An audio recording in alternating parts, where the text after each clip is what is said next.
Public Sénat, avec le soutien de la Mutuelle nationale territoriale, la Mutuelle des agents des services publics locaux et Adviso Partners, cession, acquisition et transmission d'entreprises, nos territoires ont de la valeur, vous présente le Journal des territoires.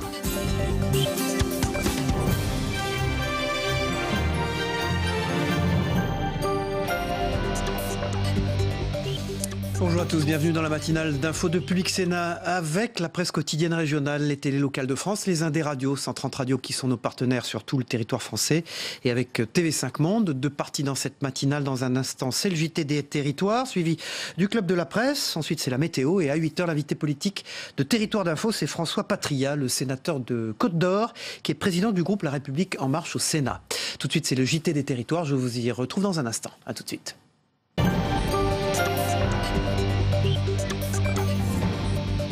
On démarre ce journal avec les inondations. Le Val d'Oise touché par la crue, plus de 10 jours de crue consécutifs.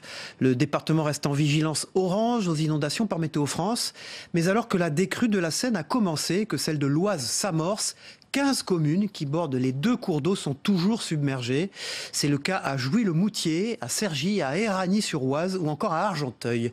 Avec des images en drone et en barque très impressionnantes. Le reportage d'Angélique Bollet de Via Grand Paris.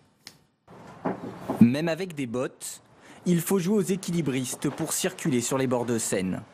À Saint-Mamet, le fleuve est sorti de son lit. Pour accéder à leur logement, les habitants ont construit des chemins de planches posés sur des parpaings. Pourtant, la situation s'améliore. Ici, c'était la catastrophe, c'était vraiment en haut, au ras des maisons, en fait, enfin, carrément en bordure des maisons. On passait que sur les passerelles et en bottes, c'est tout. Ah oui, ça descend bien. Pour éviter de revivre l'épisode de 2016, les commerçants ont anticipé. Ce qui nous a sauvés, c'est que la crue a été très lente.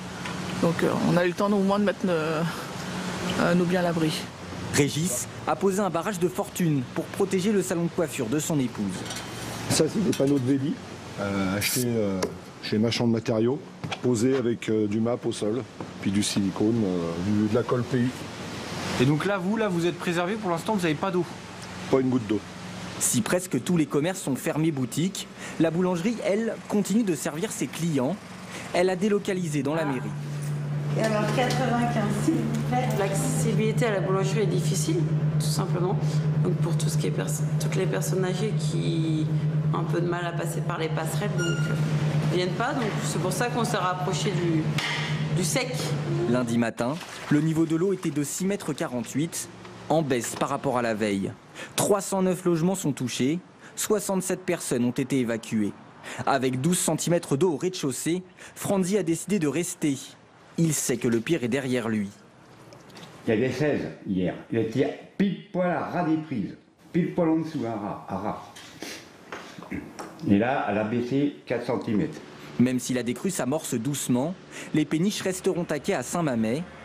La commune a fait une demande pour être reconnue en état de catastrophe naturelle.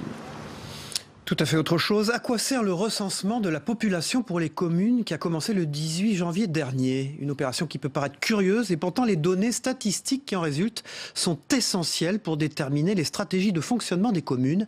Exemple avec la ville de Terville en Moselle. Oriane Valou pour Mirabel TV. Tous les après-midi, depuis le 18 janvier, Martine Hummel parcourt à pied les rues de Terville. Pour quelques heures, elle troque son habit d'agent communal pour celui d'agent recenseur. À elle seule, Martine devrait visiter quelques 200 maisons d'ici le 17 février. En tout, 3500 logements sont à recenser à Terville. Vous êtes combien de personnes dans le logement? 2. Comme elle, ils sont 13 agents recenseurs ici à avoir été mandatés par l'INSEE pour effectuer ce travail. Un travail qui peut paraître abscon, mais il est essentiel. C'est pour recenser les gens par rapport à leur âge, au nombre de personnes dans la commune. Sur ces documents, vous sont posées des questions concernant votre profession, votre situation maritale ou encore sur le type de logement dans lequel vous vivez. Êtes-vous propriétaire ou locataire? Des données statistiques qui permettent de mieux comprendre l'évolution de la société. Ça ouvre déjà. Bonjour monsieur, veuillez m'excuser, il y a une dizaine de jours, j'ai mis un papier en fait pour vous prévenir que nous allons vous recenser. Pour une municipalité, le recensement permet d'adapter et prévoir la création d'équipements collectifs, pharmacies, hôpitaux ou encore écoles. Et pour les élus, S'il y a une information qui est essentielle, c'est bien celle des évolutions démographiques. Plus une commune est peuplée, plus les dotations budgétaires de l'État sont importantes. Et à Terville, le recensement est attendu cette année avec impatience, car il devrait confirmer une tendance. De 6 900 habitants, Terville devrait passer à 7 200 administrés. Pour le maire, le recensement est évidemment un enjeu fondamental. L'exemple le plus typique, c'est évidemment celui des écoles maternelles et primaires, où un gros effort a été anticipé. D'une part, quand on a reconstruit un groupe scolaire qui avait brûlé, que l'on a dimensionné de manière beaucoup plus importante que nos besoins de l'époque. Et c'était un choix judicieux, puisque depuis, il y a déjà eu 2 ouvertures de classes et d'autres s'annoncent encore. Nous attendrons les chiffres de ce recensement pour probablement réfléchir à la construction, peut-être dans les années à venir, d'un nouveau groupe scolaire. Ici, depuis le dernier recensement, une centaine de nouveaux logements est sorti de terre, preuve du dynamisme de la ville. Et plus d'habitants, c'est plus de potentiel attractif. Car ces données statistiques sont aussi accessibles aux entreprises. Par exemple, du nombre de familles et d'enfants dans un quartier peut dépendre l'implantation d'un magasin de jouets ou d'une boulangerie. Autant dire que pour un élu, le recensement, c'est un peu le Graal tous les 5 ans. On part maintenant en Nouvelle-Aquitaine. Le gel dans les vignes avait frappé le vignoble girondin au mois d'avril dernier. Un épisode climatique qui a créé des situations difficiles pour certains viticulteurs, à tel point que certains d'entre eux ne savent pas comment ils vont financer leur future récolte. Le collectif Solidarité Paysans appelle les pouvoirs publics à prendre des mesures pour passer ce cap. C'est un reportage de Franck Poirot pour TV7 en Gironde, la chaîne du groupe Sud-Ouest. Comment financer la production de la future récolte pour ceux qui ont été victimes du gel en avril 2017 ? C'est la question, le problème auquel sont confrontés bon nombre de viticulteurs touchés par cet aléa climatique au printemps dernier. Fabien Ribeiro est l'un d'eux. Il exploite une 50aine d'hectares dans l'Entre-deux-Mers, particulièrement touché par le gel. Il enregistre une baisse de 70% des volumes qu'il récolte habituellement. Employés à payer, achat de consommables, entretien de matériel, difficile de les financer aujourd'hui faute de trésorerie. C'est l'autre effet du gel, il agit économiquement comme une bombe à retardement sur les exploitations. Au départ, les gens sont dans leur rang de vigne, dans leur chai, ils sont submergés de travail, parce que ça demandait beaucoup plus de travail. Et puis là, les difficultés arrivent dans la mesure où ils ne vont plus pouvoir payer les factures, ils ne vont plus pouvoir payer les charges. Mais ça arrive progressivement. Donc au cas par cas. Les petites exploitations familiales semblent plus touchées par ce phénomène. Pour certaines d'entre elles, les banques ne les suivent plus. D'autres encore ont dû faire face à un autre aléa climatique en 2013, la grêle. Et les mesures prises pour stopper la chute des cours de vente de vin en vrac il y a quelques années les ont empêchés de constituer des réserves. Aujourd'hui, leurs trésoreries sont exsangues. L'association Solidarité Paysans tente de leur venir en aide en leur donnant des conseils.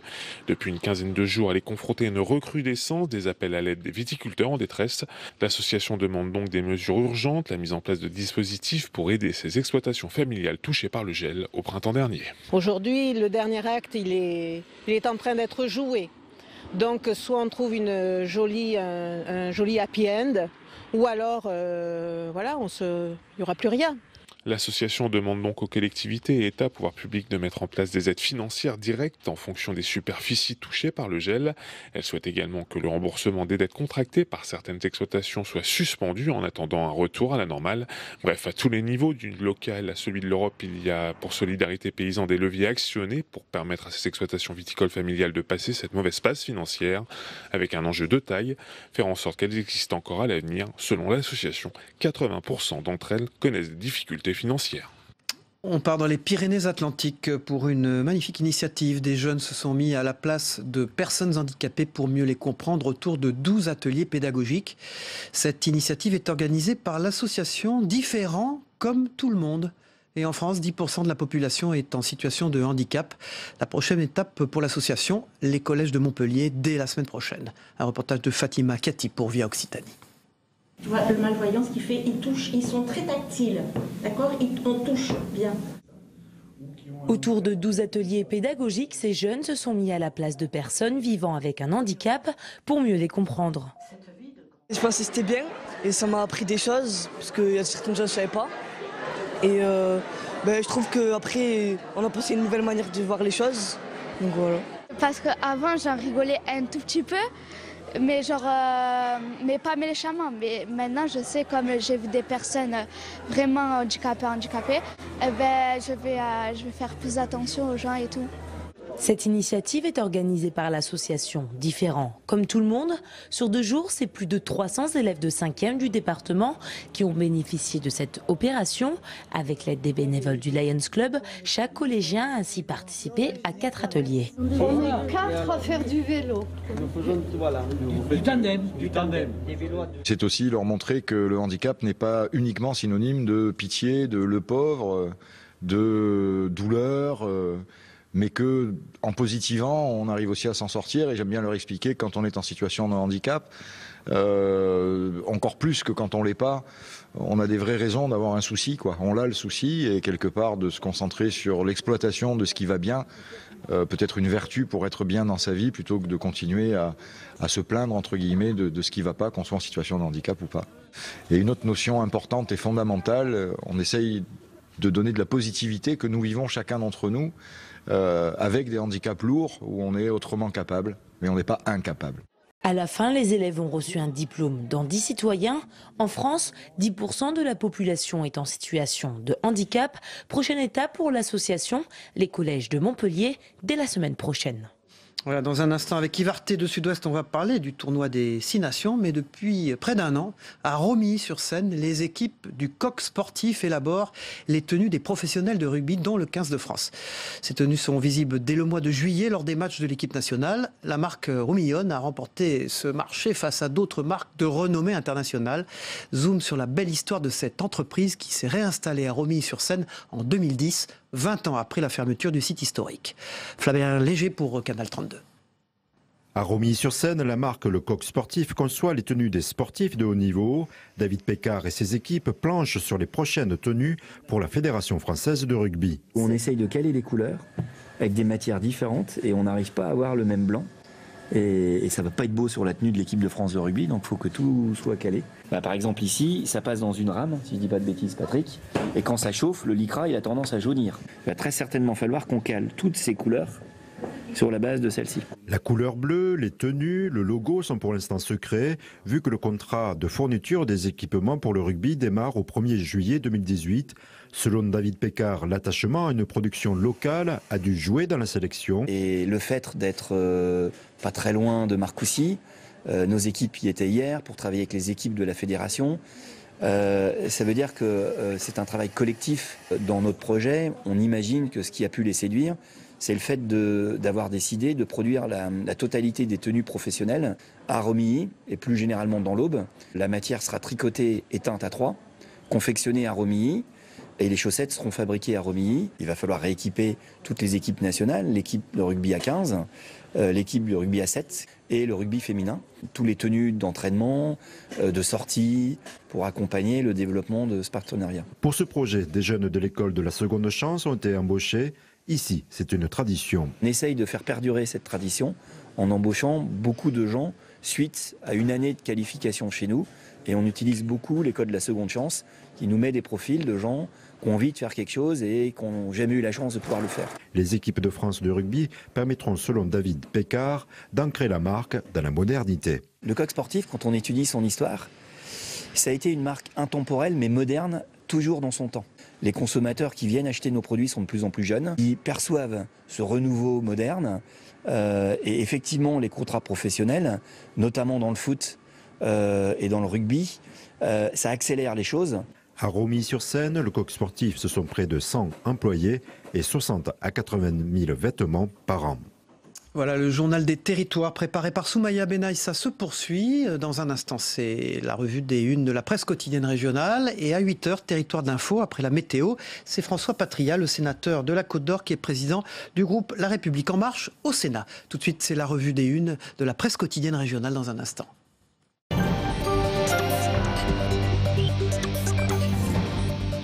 On démarre avec la dépêche du midi qui est dirigée par José Biosca. C'est les raisons de la colère paysanne qui sont à la une de ce grand quotidien régional. Plus d'une centaine de tracteurs venus de la région ont bloqué Toulouse hier. Ils ont obtenu un rendez-vous avec leur ministre demain à Paris.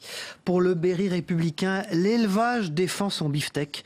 Et puis pour Paris-Normandie, c'est la Seine, toujours en crue, qui déborde en Normandie, qui est à la une. Les pieds dans l'eau, titre Paris-Normandie, avec une photo impressionnante d'une femme avec son chien entretien sur un bateau. Sur l'Union de Reims aujourd'hui, rédacteur en chef Sébastien Lacroix, c'est le remboursement à 100% qui inquiète les opticiens. Pour le consommateur, il y aura des changements. Pour certains professionnels, le projet du gouvernement pose le problème de la qualité des lunettes. L'Union de Reims revient sur cette problématique aujourd'hui à sa une. Pour la Provence, dirigée par François-Olivier Gisbert, le coup de semonce, c'est le temps de travail des agents. Fini le cadeau d'une semaine de vacances par an aux agents municipaux. L'enquête du parquet national financier à la mairie de Marseille bouscule les arrangements. Plusieurs services sont dans le collimateur. Des hurlements sont à prévoir dans ce secteur. Décrit la Provence, Marseille, d'édition Marseille aujourd'hui. Pour le Maine libre, c'est les CDI à pourvoir d'urgence en Sarthe. À l'heure de la reprise, des entreprises sartoises peinent à recruter. Les secteurs de pointe sont les plus touchés. Renault au Mans ou le prêt-à-porter de luxe aussi, à la une du Maine libre. Pour la Voie du Nord, c'est des records battus. Hélas, moins de 32 heures de soleil en janvier dans le Nord. Et évidemment, la Voix du Nord revient là-dessus. C'est à lire en page 3 de ce grand quotidien régional. Enfin, la montagne, l'édition de Clermont Métropole. La montagne, c'est un des journaux du groupe Centre France, dont les rédactions sont coordonnées par Olivier Bonichon. C'est les Parisiens attirés par la vie auvergnate. Entre 2013 et 2014, 26 300 personnes se sont installées dans la région. 27% des nouveaux arrivants viennent d'Île-de-France. Voilà, une vie plus proche de la nature, sans doute. En tout cas, moins de pollution pour eux, sûrement. C'est à la une de la montagne aujourd'hui. Si vous êtes intéressé par ces articles, vous n'habitez pas dans les zones concernées, eh bien, je vous conseille vivement d'aller sur les sites internet de la presse quotidienne régionale. Ils sont fort bien faits et très instructifs, ce qui se passe sur nos territoires. Voilà, le Club de la Presse avec Yves Arté. Bonjour Yves, vous êtes le directeur éditorial de Sud-Ouest, merci d'être là. On va parler agriculture et rugby avec vous dans un instant. Et puis avec Jérôme Cordelier, on va parler philosophie, on va parler d'un très grand auteur qui est à la une du Postillon. Ce sont les dernières pages du Point qui sont dirigées par Sébastien Le Foll et vous allez nous parler d'une interview qui va faire grand bruit sans doute. Merci. On démarre tout de suite avec ce sujet consommation. La loi issue des États généraux de l'alimentation a été présentée hier, rebattant les cartes des relations commerciales entre les producteurs et la grande distribution, Yves Arté. Et c'est Stéphane Travert qui porte tout cela, ministre de l'Agriculture. Oui, c'était une loi qui était extrêmement attendue et ce qui a eu un coup d'accélérateur a été donné après l'affaire du Nutella. Je ne sais pas si vous vous souvenez certainement de ces magasins pris d'assaut. Et ça n'a pas été la raison pour laquelle cette loi a été remise sur le chantier, mais tout simplement, ça a permis de regarder avec beaucoup plus d'attention ce qui se passait dans la grande surface, et notamment la guerre abusive sur les produits à bas coût, sur les remises trop fréquentes, etc. Et ces états généraux de l'alimentation permettent 3 révolutions qui, si elles sont appliquées, seront considérables.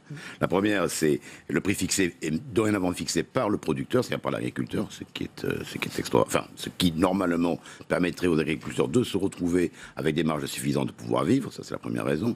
La seconde, elle serait plus respectueuse de l'environnement. Et ensuite, et troisièmement, qui intéresse les parents et naturellement les enfants, les jeunes le plus souvent dans les restaurants scolaires, c'est que la restauration collective devra être composé d'au moins 50% des produits locaux. Donc chaque fois, ce sont des mesures qui ont pour but d'encourager ce qu'on appelle le locavore, la nourriture de proximité, la production également de petites structures, et ça peut être effectivement un coup de pouce énorme qui est donné aux agriculteurs dans la perspective d'une agriculture plus responsable, plus éco-responsable. Alors c'est le fait du jour de Sud-Ouest aujourd'hui. La charte signée entre producteurs et la distribution n'a pas toujours été respectée, vous le disiez. La loi devrait remettre les points sur les i, vous venez de dire. Est-ce qu'elle va être très contraignante ? Elle peut être contraignante pour les grandes surfaces, oui, qui ne sont pas habituées à de tels encadrements. Après, tout le problème est de savoir si ces grandes surfaces vont respecter le cadre de la loi. Ça, on peut pas, personne ne peut le prévoir. Il semblerait tout de même que cette loi possède un dispositif qui permette de réguler véritablement les systèmes que l'on peut déplorer encore aujourd'hui. C'est-à-dire, ce dont on parlait tout à l'heure, c'est-à-dire les ventes abusives et surtout les marges bénéficiaires des grandes surfaces qui parfois sont considérables. Sur le jambon blanc, par exemple, elles peuvent atteindre 50%. un tiers pour la viande, par exemple. Donc, si le producteur fixe le prix, si l'agriculteur fixe le prix, naturellement, ça produit un basculement complet des rapports de force. Vous avez vu Jérôme Cordelier ce matin qui a à peu près la même affaire sur le café qu'il y a eu sur les pots de Nutella il y a quelques jours. Oui. Bah, c'est un signe, sur signe des temps, comme on dit. Hein. C'est un signe de l'époque. Hein. C'est assez terrible, comme vient de le dire Yves. Comme ça, qu'on soit obligé de... Alors je me tourne vers vous, parce qu'on reviendra sur Yves Arté et le rugby là, dans un instant, pour parler d'un grand entretien d'ouverture des pages Postillon, donc je disais dans le point, c'est l'intellectuel François Colosimo. Jean-François Colosimo, oui. Jean-François Colosimo qui est un intellectuel en vue, hein, médiatique. On prononce le S, hein, Colosimo, oui. Alors qu'il n'y en a qu'un. Oui. C'est un personnage, hein, Jean-François Colosimo, parce que bon, c'est un historien, essayiste, il a beaucoup d'humour. En tout cas, il met les pieds dans le plat. Hein. Voilà, il est un petit peu provocateur, beaucoup d'humour. Bon, faut savoir d'où il parle, hein, puisque il est professeur en orthodoxie. C'est quelqu'un qui a plusieurs casquettes. Hein, c'est le patron des éditions du Cerf, donc des éditions dominicaines. Et bon, c'est un historien des religions, patenté, enfin connu. Alors il dit une chose incroyable. Et alors là, il sort un pavé. Ouais, on a divinisé la politique. Voilà, il sort un pavé qui s'appelle Aveuglement, qui fait 540 pages. Bon, il y a des passages un peu ardos, hein, comme disent les jeunes. Hein. Bon, faut dire que tout n'est pas d'une grande fluidité. Mais par contre, la thèse est très intéressante parce qu'elle va à contre-courant de beaucoup de choses. Et notamment, bon, c'est un peu un pavé dans la mare de la bien-pensance. Et il dit, en fait, sa thèse, c'est quoi ? Il dit il faut un peu révéler la part obscure des Lumières. Vous savez, le culte des Lumières, nous sommes tous issus des Lumières, c'est-à-dire la Révolution française. Et cette révolution a essayé d'évacuer le politique, le spirituel de la sphère publique. Et en fait, chemin faisant, on a un peu divinisé le politique. Alors, il part de la révolution, enfin du culte de l'être suprême de Robespierre. Alors, il dit on passe tout au Dalai Lama. Oui, alors voilà, alors ça c'est la partie. Là, il va très fort. Hein, voilà, il va très fort, c'est la partie. Mais en fait, il attaque pas le Dalai Lama. Il attaque ce que nous on a fait médiatiquement du Dalai Lama. C'est-à-dire, il dit. On a gommé un peu toutes les aspérités de ce que professe le Dalai Lama, et notamment ses sympathies nazies quand il était jeune, ses condamnations de l'homosexualité. On en a fait un personnage assez lisse, et en fait, tout ça pour dire, c'est que Colosimo, il dit on passe tout au Dalai Lama et rien au pape. Et donc, il raccroche ça à sa thèse en disant c'est un peu toujours notre haine de nous-mêmes, c'est-à-dire que nous sommes quand même issus aussi de la religion et nous avons aussi un terreau quand même judéo-chrétien qui nous a façonnés. Et donc voilà, donc c'est un peu bon, ça fait une ligne dans le livre, mais c'est vrai que dans l'entretien, il y va très fort. C'est sûr que ça fera le buzz. Hein. Jean-François Colosimo, vous le connaissiez, Yves Arté ? Je connaissais, mais je ne connaissais pas l'existence de ce pavé que... Ah ben il sort aujourd'hui. Hein, voilà. Et à mon avis, ça va être ça. On n'a pas fini d'en parler. On n'a pas fini d'en parler, oui. Parce que s'attaquer à la figure qui est devenue absolument sacrale du Dalai Lama, c'est quelque chose qui peut être assez amusant. Alors, on démarre samedi avec France-Irlande, Yves Arté, tournoi des 6 nations. Et il y a du rugby dans le Sud-Ouest aujourd'hui, évidemment, puisqu'on va parler de deux Bordelais, Maxime Macheneau, qui est de Bordeaux, et Mathieu Galibert, qui est de Bordeaux. Il y en a un qui est très jeune, 19 ans quand même. Hein. Mathieu Jalibert, oui, il est très très jeune. Alors pourquoi il se retrouve en équipe de France ? Très certainement parce que, d'une part, parce qu'il a des qualités, c'est un super doué, c'est un jeune joueur extraordinaire de talent, d'audace, de culot, qui rappelle beaucoup des styles un peu anciens qu'on avait peut-être oubliés en équipe de France. Et il se trouve que l'entraîneur le connaît très bien parce qu'il l'a entraîné quand il était à Bordeaux, puisque Jacques Brunel, qui a remplacé Guy Novès lors de l'épisode que les amateurs, les aficionados de rugby ont suivi pendant l'hiver, remplacé donc au 15 de France, qui est un 15 de France totalement moribond et chancelant, devrait, enfin, on compte sur lui pour un miracle. Et pour ce miracle, il a rappelé, alors c'est pas le Dalai Lama, mais enfin bon, on peut espérer tout de même à ce que... Ce sont des dieux laïcs. Mais d'une certaine manière, oui. Il y a un spécialiste des religions en face de vous, là, qui vient de le dire. Mais peut-être, oui. Ce sont nos idoles. C'est justement la thèse de l'historien Colosimo. Mais comment on a divinisé un peu tout le... J'aime bien ce genre d'idole encore dans le Sud-Ouest. J'aime bien diviniser encore les joueurs de rugby. J'en prends ma part puisque j'ai joué autrefois au rugby. Donc, d'une certaine manière... Ils sont prévus dans le calendrier des rugbyman ou pas ? Non, pas cela, pas ma connaissance. Enfin bon, il faut quand même dire que la France est cotée 25 contre 1, avec les meilleures chances qu'on donnait à l'Irlande. L'Angleterre-Irlande ont la faveur des pronostics, hein, c'est ce que vous écrivez ce matin dans Sud-Ouest. C'est sûr. Et alors, d'ailleurs, le reporter, l'envoyé spécial Arnaud David, qui est un grand spécialiste du rugby, a trouvé une phrase de Winston Churchill que je trouve absolument géniale, que je ne connaissais absolument pas, je ne résiste pas au plaisir de vous la livrer. Il écrit « L'Angleterre s'écroule en ordre, la France se relève dans le désordre, c'est tout ce qu'on peut espérer. » Et cher Yves, c'est bien l'auteur de aussi Pourquoi vous avez réussi votre vie, No Sport? Oui, c'est lui. Qu'est-ce qu'on peut dire de cette nouveauté dans ce tournoi? Il va être filmé autrement maintenant, on a des moyens techniques formidables, on sait que ça fait des audiences colossales à la télévision. Ça a beaucoup évolué tout ça. Oui, parce qu'entre la première caméra fixe et les commentaires de Jean Salbert qui précédait Roger Coudert, il y a eu quand même beaucoup de progrès. Et notamment dans ces caméras qui ont pris une importance considérable, non seulement pour la retransmission même du match, mais dans le cadre de l'arbitrage, puisque l'arbitrage vidéo est toléré en rugby, en fait, le rugby, et devient aujourd'hui prépondérant pour déterminer quelle action est valable ou pas. Et si je me souviens, moi, d'essais auxquels j'ai applaudi quand j'étais envoyé spécial sur les terrains, je peux vous garantir que la moitié de ceux que j'ai vu marquer, qui m'ont fait lever sur mon siège, seraient aujourd'hui pratiquement refusés. Dans Sud-Ouest, en tout cas, tournoi, les raisons d'y croire. Tournoi des 6 nations, qui était tournoi des 5 nations, devenu 6 nations en l'an 2000. 2000, oui, quand l'Italie est arrivée. Merci Yves Arté, merci Jérôme Cordelier, on vous retrouve tous les deux, on parlera de votre une nationale aussi qui est intéressante. J'ai cru un moment que j'étais face à Roger Coudert. Bon, ça c'est pas sympa. Merci. Au contraire, c'est la grande voix. En termes de génération. C'est la grande voix du rugby, tout le monde passe à la météo des territoires, le temps qu'il fait en France aujourd'hui, mais aussi dans les départements français d'Amérique, de l'océan Indien et du Pacifique. A tout de suite avec l'invité politique de 8h, François Patriat, président du groupe La République En Marche au Sénat.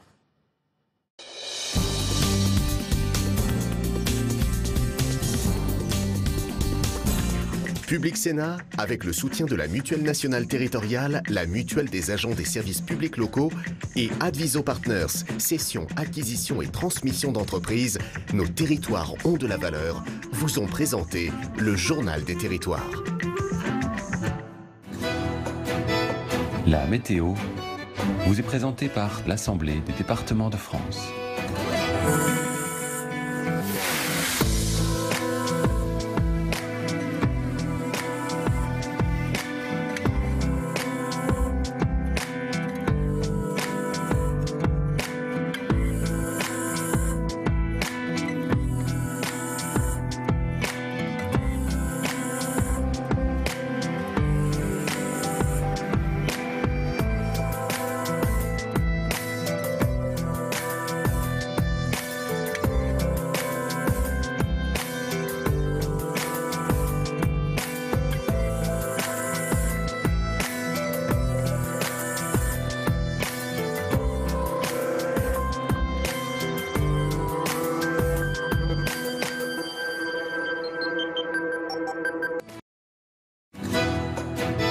C'était la météo avec l'Assemblée des départements de France.